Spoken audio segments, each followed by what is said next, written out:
Church in downtown Charleston this Saturday morning, where the morning continues. We'll have a live report coming up for you throughout the top of the show.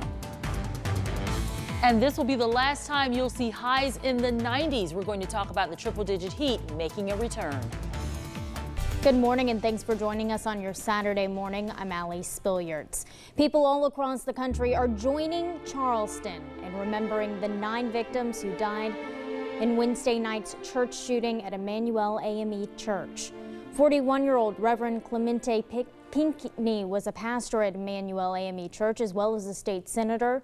54-year-old Cynthia Hurd was a manager at the Charleston Public Library, where she worked for 31 years. Reverend Daniel Simmons was 74 years old. He passed away after first responders got him to MUSC. Ethel Lance was 70 years old. Myra Thompson was 59 years old. 49-year-old Reverend DePayne Middleton Doctor was an employee at Southern Wesleyan University in Charleston. Sharonda Coleman Singleton was 45 and worked as a head girls track and field coach at Goose Creek High School.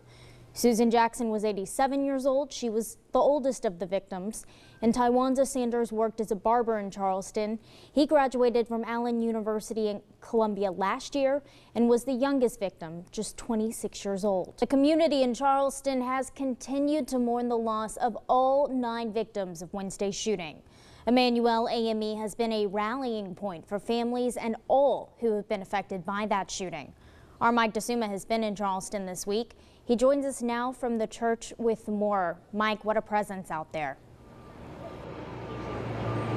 Certainly, Allie, and it's a presence that really, in many ways, is something to be spellbound by here in front of the church. As you can see behind me, the memorial in front of it for all 9 victims of this tragic shooting this past week has continued to grow. When we first got here on Wednesday, there were people trying to do everything they can to pay some tribute to people. The street we're on actually on Wednesday was closed, and people were leaving flowers on police barricades. Once those barricades were taken down, they began to work their way down the street here on Wednesday and started laying flowers right in the middle of the church here on the block. And since then, as you can see behind me, the memorial has grown to epic proportions here in front of the building. It's really support that has been building all week. As we know, the accused shooter in this case, Dylan Roof, was taken back to South Carolina later on the day after this tragic shooting. He was taken back to the state on Thursday and now has been in jail here in Charleston County. The legal proceedings now in this case have kind of slowed down for the time being. There's nothing more really to do on that front in the days ahead. But when it comes to what exactly is happening here, this grief and support for families, this is something that really is going to be the focus for the community here in the days ahead, trying to build this healing. We spoke to one woman outside the church today, Roberta Frazier, who knew many victims of this shooting, including Cynthia Hurd, a librarian here in the city of Charleston. Miss Frazier, in talking to her, said this came as a real shock to her because she just spoke to some of the victims of this shooting just days ago. To come here, it is indeed a surprise, a shock, but we know that there is a Lord, there's a God above, and it's all, we all will come back together, and we will be strong.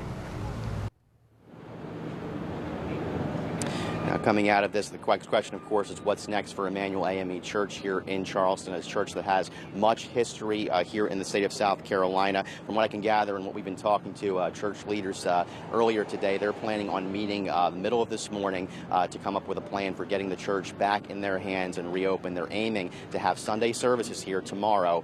From what we can gather and what we have been told, the FBI has concluded its investigation inside the church, and right now it's in the process of getting ready to be turned back over to the church. The goal is to have Sunday service here, and right now, from what we can gather and speaking to people connected with the church, that is going to be the case tomorrow. Allie? All right, good to hear. Thanks so much, Mike.